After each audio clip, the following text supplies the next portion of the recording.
As we step into the later chapters of life, have you ever paused for a moment to truly ask yourself, where will you find lasting peace and happiness as you grow older? Will it be found in the familiar footsteps of tradition, where many before us have chosen to live with their children and grandchildren, creating a sense of comfort in the presence of loved ones? Or perhaps, could it be in carving out your own path, boldly choosing to embrace your independence, cultivating a life that reflects your own desires and values, even in your golden years? These are the questions that touch the very core of our hearts as we navigate the journey of aging.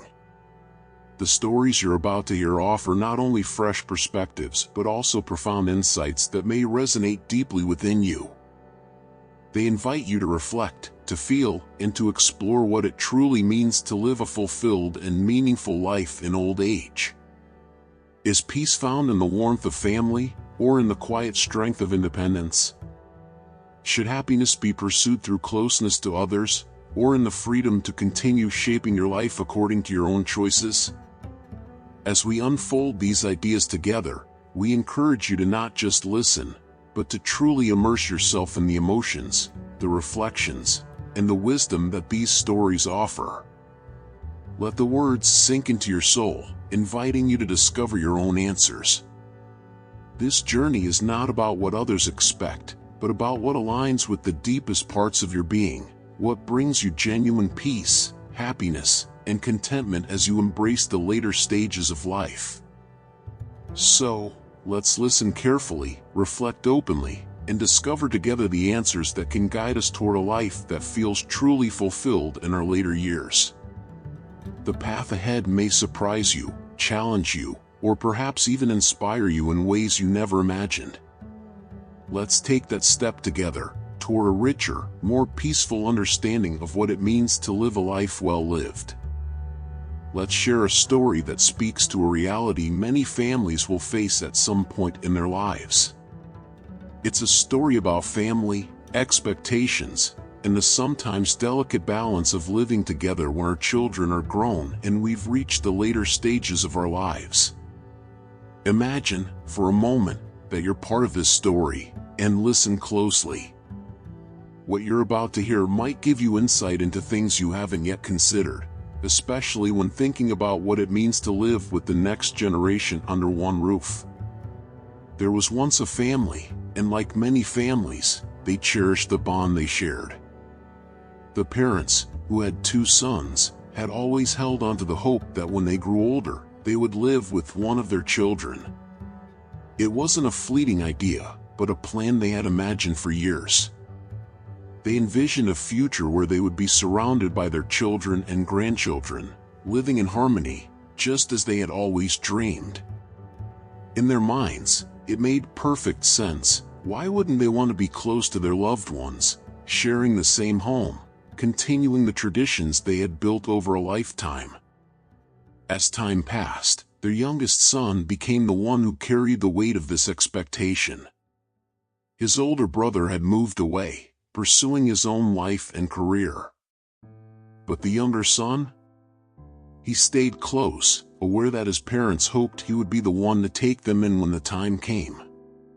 For him, it wasn't just about finding a partner to spend his life with, it was about finding someone who would fit into the family, someone who could live alongside his parents without friction. And that's where things began to get complicated. You see, over the years, this younger son found himself in several relationships. Each time, he thought he had found someone who would be right for him, someone he could build a life with. But each time, his parents had reservations. They would express their concerns, subtle at first, but they always carried weight. One woman didn't seem to share their traditional values. Another wasn't as interested in family life as they had hoped. There was always something that didn't quite meet their standards, and eventually, these relationships would dissolve, not because the couple didn't get along, but because the parents weren't satisfied. It became a pattern. His relationships were not just about his own happiness, they were constantly influenced by what his parents wanted. And over time, this took a toll on him. But then, at the age of 32, he met a woman who seemed to be everything his parents had hoped for. She was respectful, she valued tradition, and she was willing to integrate herself into the family. For the first time, it seemed like everyone was on the same page. The family felt at peace, believing that at last, they had found the perfect match, not just for their son, but for the family as a whole. After the wedding, the couple moved in with the parents, and at first, everything seemed to be going well. The household was filled with warmth and the familiar rhythms of family life. They shared meals together, celebrated milestones, and for a brief moment, it seemed like the family had achieved the harmony they had always dreamed of. The parents were content, knowing that they were living with their son and daughter-in-law, just as they had always imagined. But as the days turned into months, small cracks began to appear. The parents, especially the mother, held certain traditions dear. One of those traditions was the nightly family meal, something that had always been a cornerstone of their life together. For her, it was a sacred time, a moment when the family could gather, talk, and share their lives. But for the younger couple, who both had busy careers and social lives, this tradition wasn't as easy to maintain. They were often out late with work commitments or social events, and sitting down for a family dinner every night felt more like a burden than a joy. This was the first sign of trouble. What had once been a symbol of family togetherness now became a point of contention. The parents felt that their traditions were being dismissed, that the values they had lived by for so long were being neglected. Resentment began to build, quietly at first, but steadily growing over time. And the younger couple, while understanding their parents' perspective, felt stifled by the pressure to conform to these expectations. Then came the arrival of a new baby, which should have been a time of celebration and joy. But instead, it brought new challenges. The grandmother, who had raised her own children with traditional methods, was eager to help. She wanted to offer guidance, to share her wisdom with her daughter-in-law. But her daughter-in-law, like many new mothers today, was more inclined toward modern, science-based approaches to parenting. This clash of methods, traditional versus modern, quickly became a source of conflict. Every decision, from feeding schedules to bedtime routines, seemed to spark disagreement. The relationship between the mother-in-law and the daughter-in-law, which had started out so promising, began to deteriorate. Each woman felt strongly about her way of doing things, and neither was willing to back down. The once peaceful home was now filled with tension, and the younger son found himself caught in the middle, trying to navigate the growing rift between his wife and his mother. He loved them both, but their differences were becoming too much to bear. As time went on, the tension only grew worse. What had once been small disagreements turned into larger arguments, and soon the household was filled with an undercurrent of frustration and resentment. The daughter-in-law felt like she was constantly being judged, while the mother felt that her role in the family was being diminished. The son, torn between the two most important women in his life, began to feel the strain as well. It became clear that living together was no longer working for anyone involved. Eventually, the younger couple made the difficult decision to move out.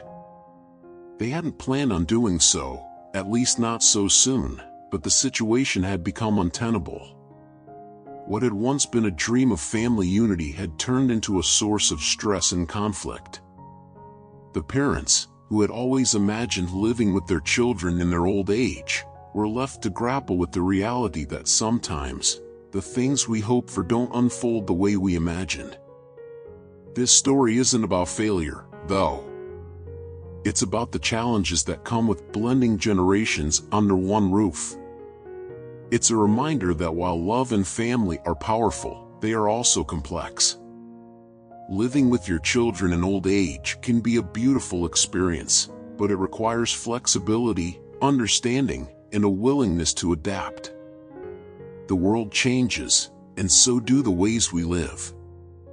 The traditions we hold dear may not always fit into the lives of the next generation, and that's okay. What's most important is that we find ways to connect that go beyond shared space. Family isn't just about who you live with, it's about how you live together, how you navigate differences, and how you respect each other's journeys. So, if you're thinking about living with your children when you're older, remember this story. It's not about avoiding conflict or holding on to old ways, but about embracing the changes that come with time and finding new ways to keep the family bond strong, no matter where you are. Now, we'll tell you a real story of our friends, and then you can imagine a bit how difficult it can be to live with your children at a certain age.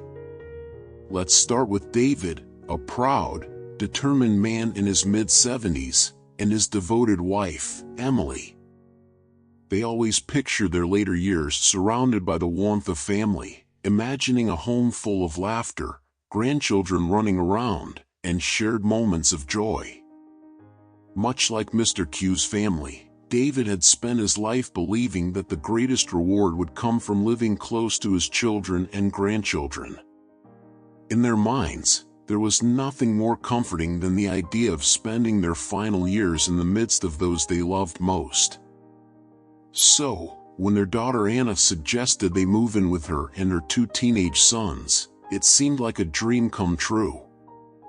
David and Emily were aging, and the idea of being in a bustling household, where they could see their grandchildren every day, made their hearts swell with joy. They thought it would be a perfect arrangement. They'd help with the boys, share meals, and keep the family unit strong, just like they had always hoped.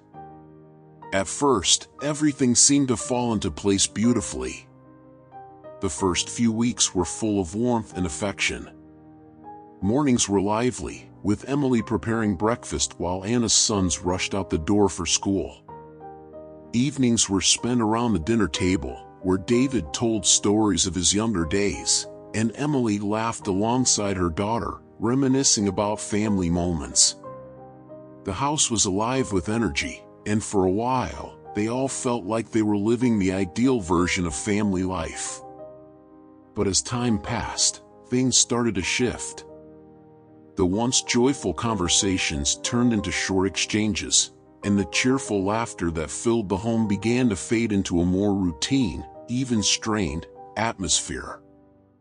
It wasn't anyone's fault in particular, it was just the nature of living in such close quarters. David, who had always been a man of independence, began to feel stifled. He loved his daughter deeply, but he missed the freedom of having his own space, his own routine. Simple things, like deciding what to do with his day, now felt complicated. Emily, ever the peacemaker, tried to hold on to the harmony in the household. She adored being near her grandsons and watching them grow up, but even she started to feel the weight of living in someone else's home. Emily had always been the matriarch, the one who managed the household, but now she found herself in a space where things were done differently. Anna had her own way of running things, and while Emily tried to respect that, it wasn't easy. Anna, on the other hand, was slowly feeling the pressure of caring for her parents while also managing her own household. She loved her parents, no doubt about that, but it was becoming harder to balance the needs of everyone under one roof. Anna's teenage sons, who had initially enjoyed having their grandparents around, started to feel like they were losing their space, their privacy. The house, which once felt full of love and warmth, now felt a little too small, a little too crowded. One evening, the strain finally showed itself. It was a small argument, something trivial about dinner plans. David wanted to eat earlier, Anna preferred later to accommodate the boys' schedules. But this minor disagreement unleashed a flood of pent-up frustrations.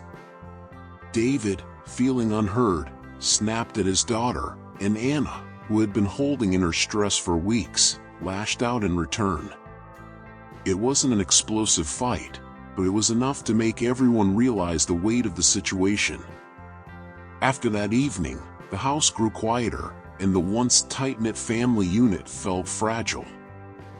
David, who had always been so confident and sure of his role as the head of the family, began to feel like a burden.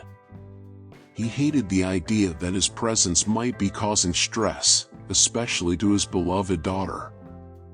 Emily, sensing David's unease, tried to reassure him, saying things like, "It's just a rough patch, we'll get through this." But even she wasn't entirely convinced. The dynamic had changed, and there was no denying that things were different now.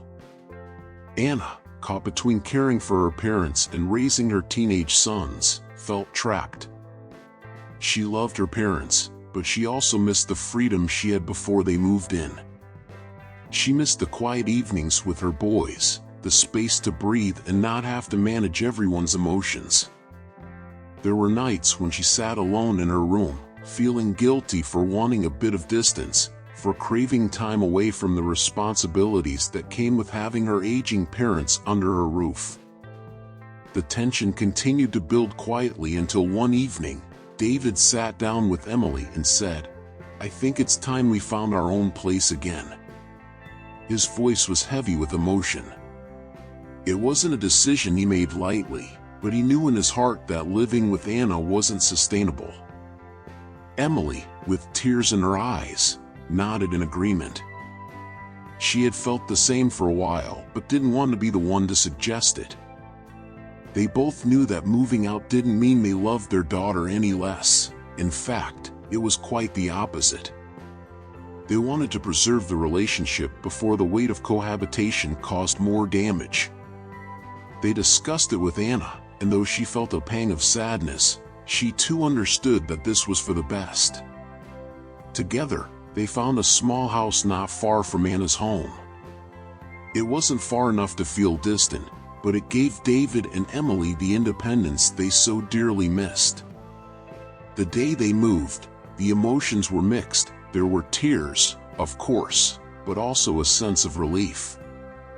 In their new home, David and Emily found a renewed sense of peace. They could structure their days as they pleased, without feeling like they were stepping on anyone's toes.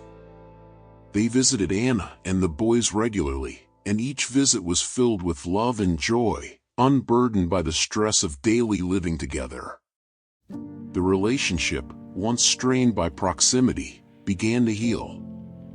David and Anna were able to laugh together again, and Emily cherished the quiet moments when she could simply be a grandmother, not a house guest. For David and Emily, the lesson was clear: sometimes, the healthiest relationships require a bit of space. Living too closely, even with the best of intentions, can create a pressure that slowly erodes the bond. By finding their own space, they had preserved the very connection they had feared losing. And so, every weekend, David and Emily would join Anna's family for dinner. They would gather around the table, much like the warm family scenes they had imagined in their later years. But now, they could return to their own home afterward, where they could sit quietly, reflect on the day, and appreciate the balance they had found. It was a new kind of joy, one they hadn't anticipated but deeply valued. This story shows that while living with your children in old age may seem like the perfect solution, it's not always the best for everyone. For some, like David and Emily, finding a balance between closeness and independence is key. In the end, it's not about being under the same roof, but about finding a way to stay connected in a way that brings peace to everyone involved. Let's talk about finding comfort and independence as we grow older. You see, independence at that stage of life isn't just about physical space or having a home of your own. It's about keeping your identity intact, having control over your choices, and making sure you live in a way that brings you peace and satisfaction. Now, Take Victor and Jean as an example. They've got 2 adult sons, both doing well in life, yet they chose not to live with either of them.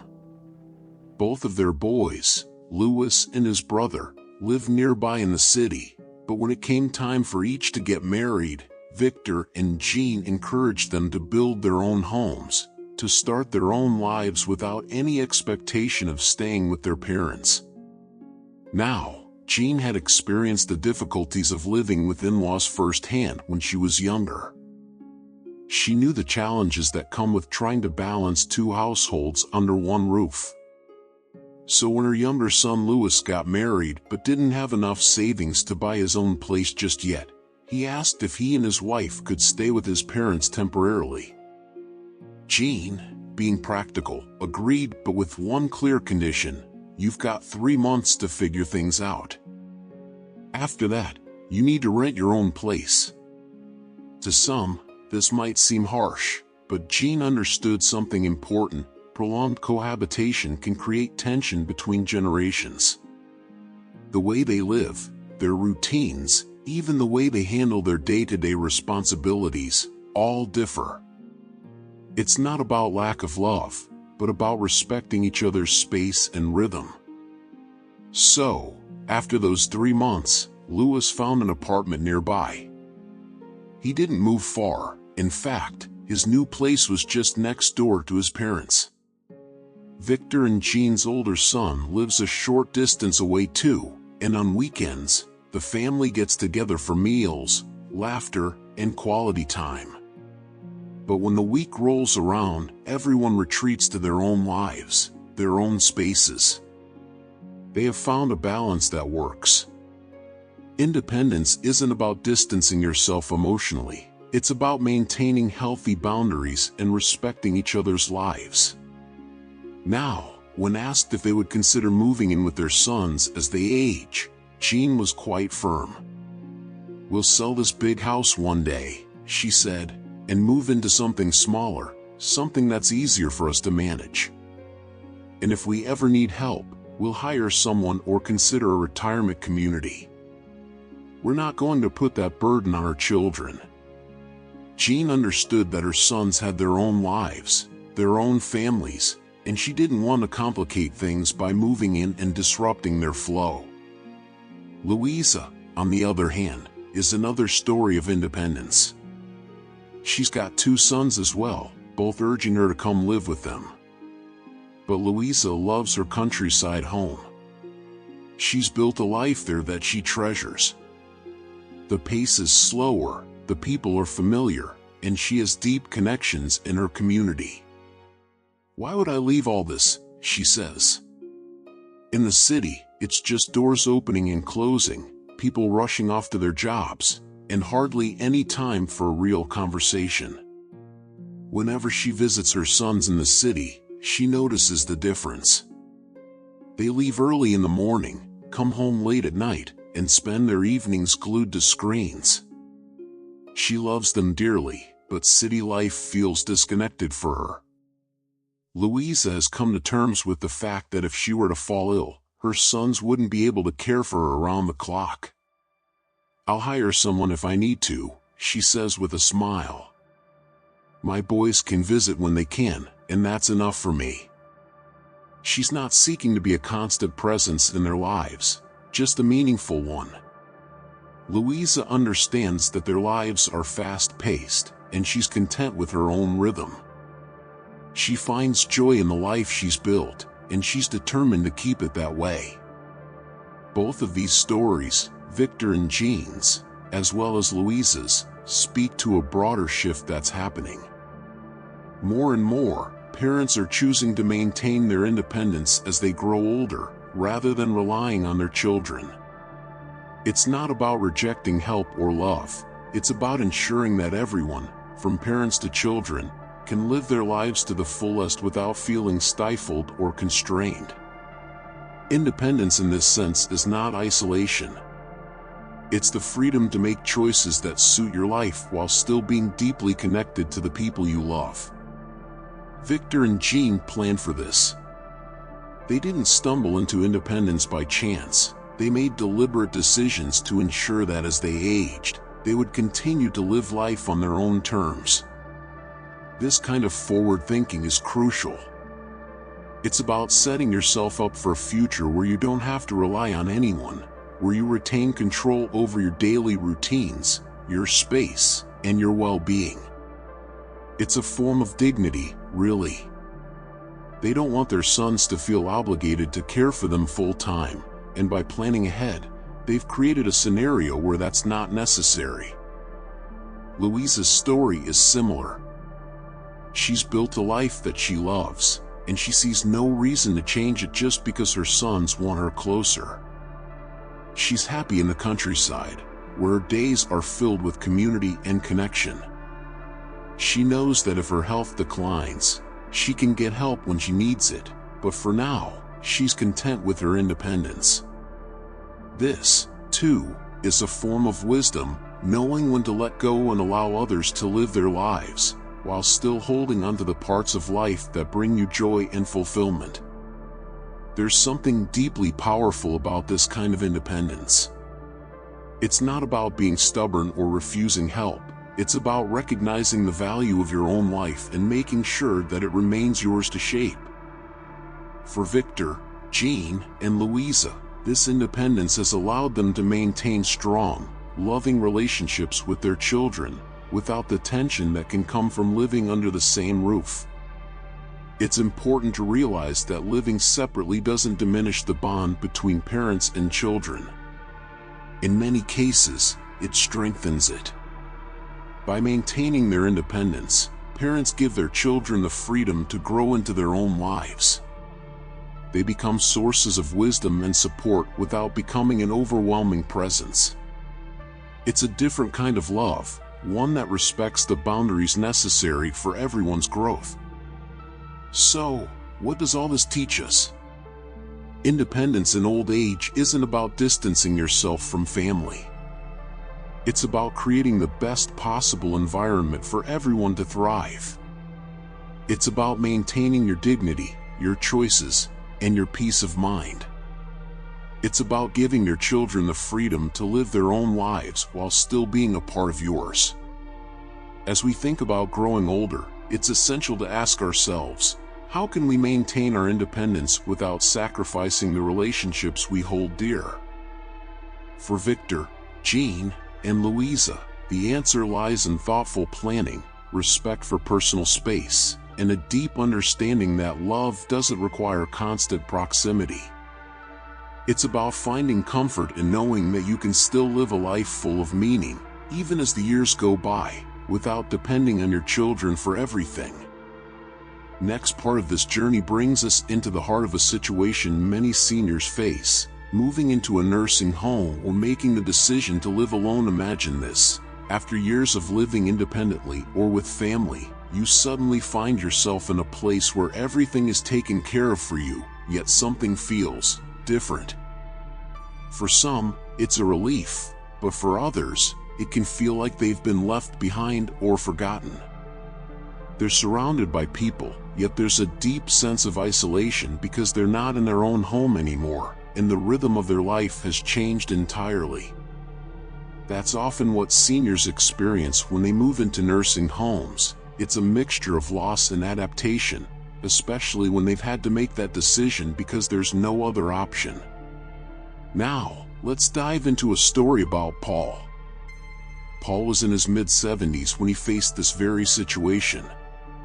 After losing his wife, the house they shared felt too big, too empty.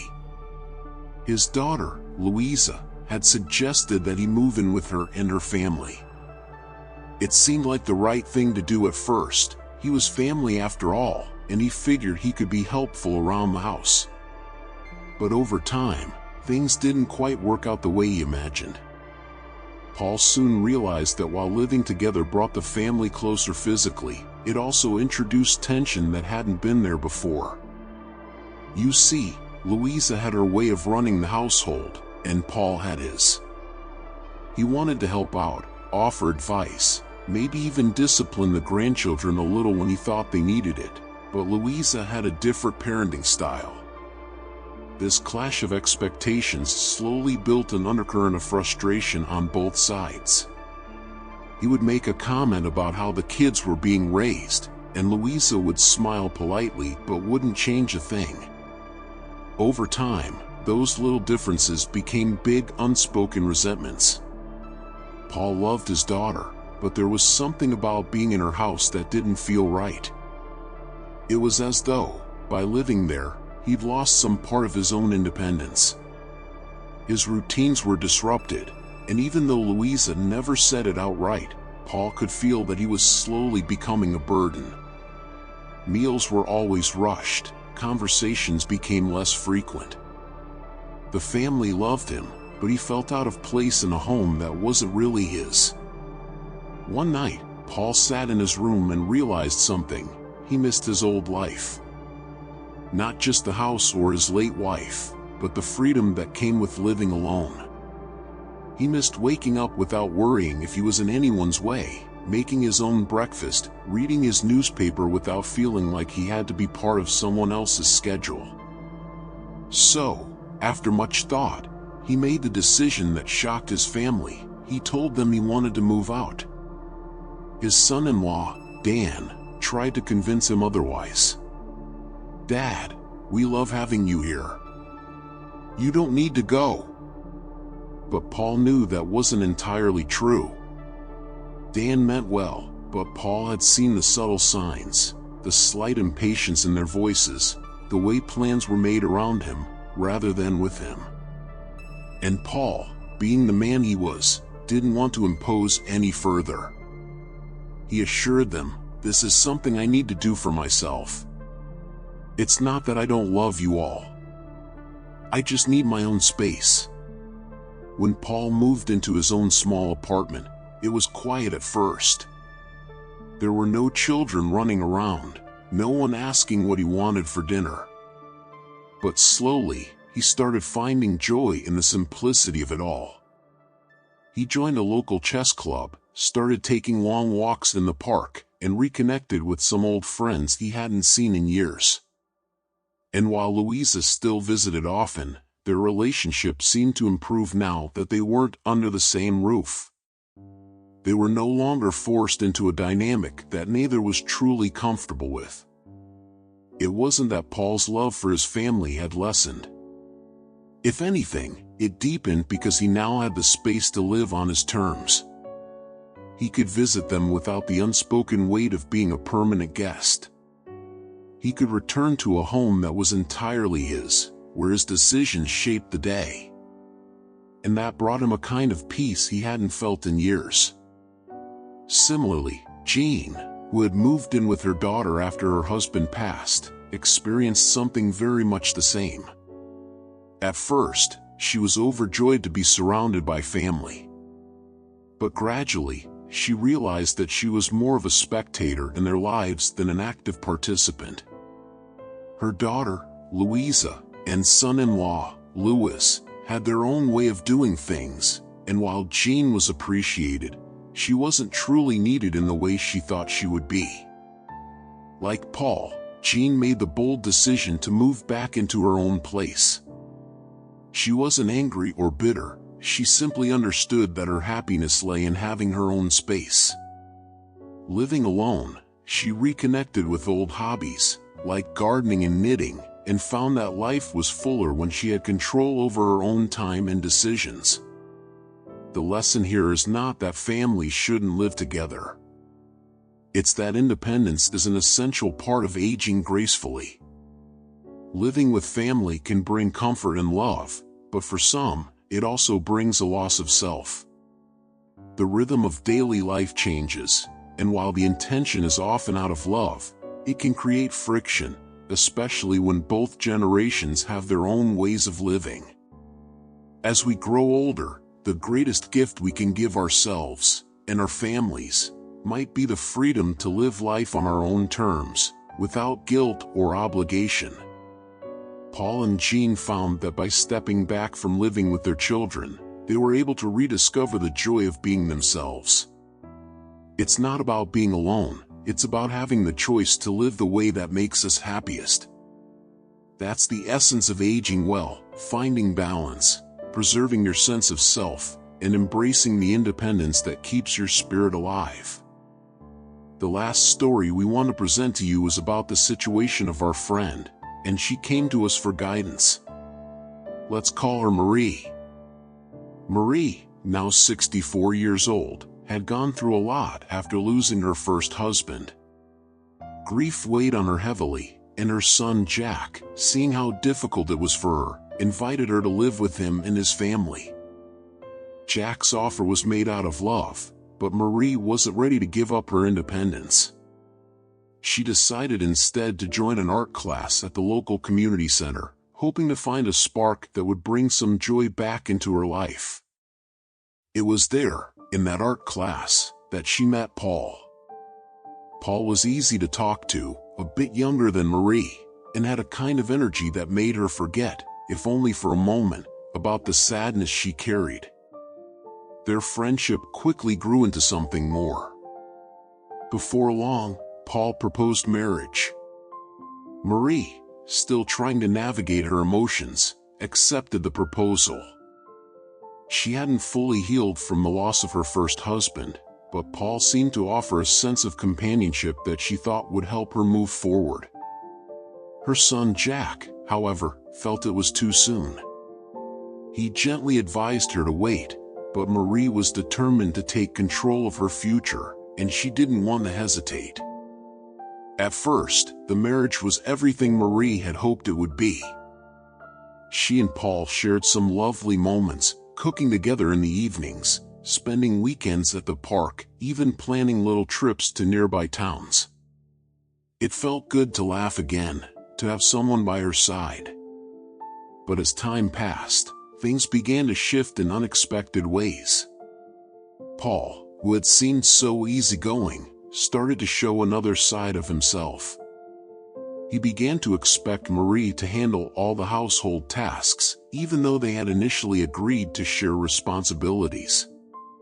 When she brought up the idea of going on a weekend getaway with her friends, he frowned and asked, "But who's going to take care of everything while you're gone?" That one question opened Marie's eyes to a deeper issue. She started noticing how Paul treated her more like someone to keep the house running than a true partner. The chores, the errands, even managing the daily affairs of their lives, all seemed to fall on her shoulders. It wasn't what she had signed up for.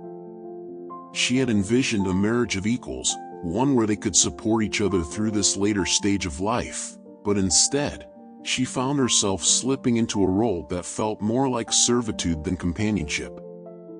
The situation took a turn for the worse when Paul's son came to live with them after his own marriage ended. His son brought along a young child, and suddenly, Marie found herself in the role of a caregiver once again, this time for a demanding grandchild. The child was used to getting his way, and the burden of managing the household, dealing with Paul's growing list of demands, and now caring for an unruly child, began to weigh heavily on her. What started as a marriage filled with promise had turned into a situation that left Marie feeling trapped. One evening, after an exhausting day of juggling all these responsibilities, Marie sat alone in her living room. The quiet of the house felt heavy, suffocating even. She thought about her first marriage, about the love and mutual respect she had shared with her late husband. And she realized something important. She wasn't the same woman who had entered this second marriage with hope and optimism. She had lost herself somewhere along the way. That night, she made a decision. She couldn't keep living this way. She couldn't let this relationship continue to drain her spirit. Marie filed for divorce not long after that, and while the decision was difficult, it was also liberating. She felt a weight lift off her shoulders, a sense of relief that she hadn't felt in a long time. When we spoke with her afterward, she shared something that resonated deeply. "Being alone isn't easy, but it's far better than losing myself in a relationship that doesn't value who I am." Her words were a reminder that, no matter our age, we must never sacrifice our sense of self for the sake of companionship. The complexities that come with relationships later in life. It's tempting to think that finding a new partner after loss will fill the void left behind, but sometimes, rushing into a new relationship can create more problems than it solves. It's essential to take the time to heal, to rediscover who we are, before committing to someone new. Marie's eagerness to escape her loneliness clouded her judgment, and in her haste to find happiness again, she overlooked the warning signs. After all that she's been through, Marie spends her time nurturing herself. She's reconnected with friends, taken up new hobbies, and enjoys the freedom that comes with living life on her own terms. She still visits Jack and his family, but now, those visits are on her own schedule, and she returns to her own space at the end of the day. There's peace in her life that wasn't there before, a peace that comes from knowing she made the right choice for herself. As we age, it's essential to protect our sense of independence and well-being. Relationships are important, yes, but they should never come at the cost of losing who we are. Sometimes, in our later years, we may feel pressure to depend on others more than we would like, whether that's a new partner or even our children. But we have to strike a balance.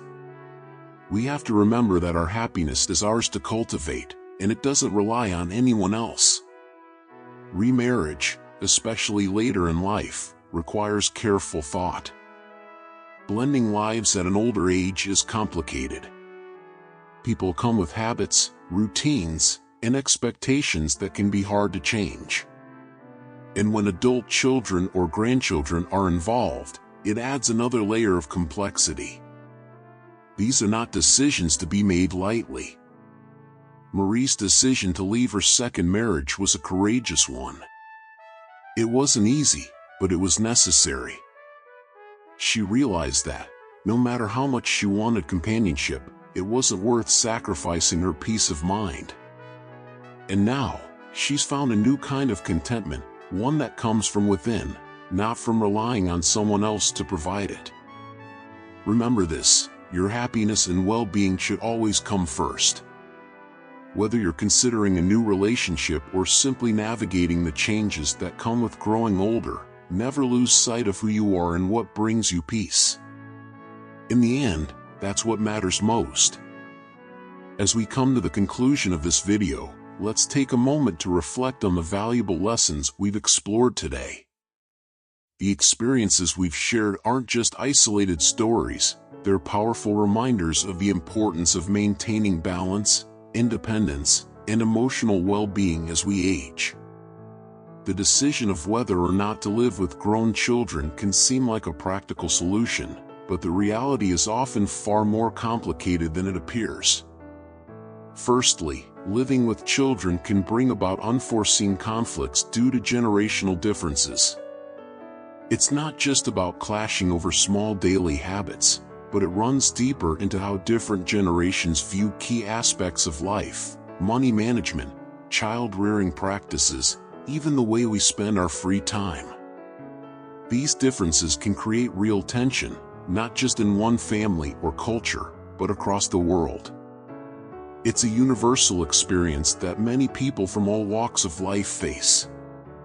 While children may mean well, these conflicts can disrupt the peaceful coexistence we often envision when planning to live with family in our later years. Secondly, there's the emotional toll that often gets overlooked. For many parents, the fear of becoming a burden to their children is ever present. This can lead to feelings of guilt and shame, where elderly parents feel like they're imposing on their children's lives. Over time, this emotional strain can build up, leaving parents feeling unappreciated, even resented.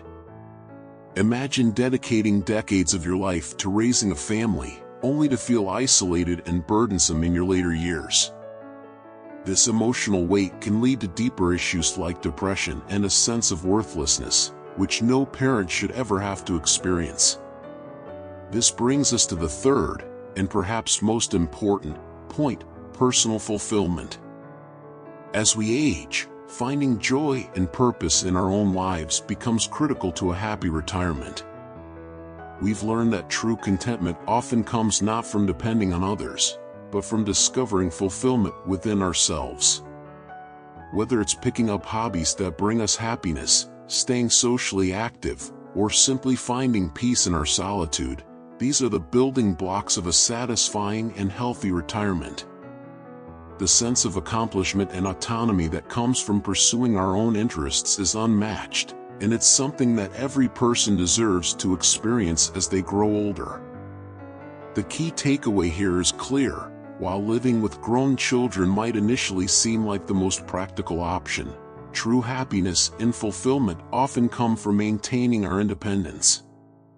The stories we've shared today illustrate the importance of encouraging elderly parents to carve out their own path, to pursue their passions, and to embrace their autonomy. This message resonates not just within one culture but across many.